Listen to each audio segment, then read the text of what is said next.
அல்லா ஃபோனை பார்த்தாலும் பாலஸ்தீன் வீடியோ, சரி லேப்டாப் எடுத்தாலும் அதுலேயும் பாலஸ்தீன் வீடியோ தான் வருது. யா அல்லா, இந்த ஊரை பார்த்தாலே பயங்கரமாக காட்சி அளிக்குது. சில பேர் பயப்படுறாங்க, சில பேர் பயந்து ஓடுறாங்க. யா அல்லா, இதுக்கு என்னதான் வழி இருக்கு?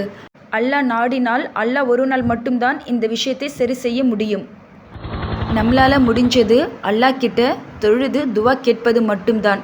இன்ஷா அல்லாஹ் நம் துவா செஞ்சால் அல்லாஹ் அதை கபுல் செய்வானாக. ஆமீன். அல்லாஹ் பார்த்து கொண்டிருக்கின்றான், அவனிடம் யாரும் தப்ப முடியாது. ஹதீஸ்கள், பயான்கள், நபிமார்களின் வரலாறுகள் அனிமேஷன்ல பார்ப்பதற்கு யூடியூப்ல இஸ்லாம் வீடியோஸ் அனிமேஷன் சர்ச் பண்ணி உங்களுக்கு தேவையான பயான்கள் அனிமேஷன்ல பாருங்க.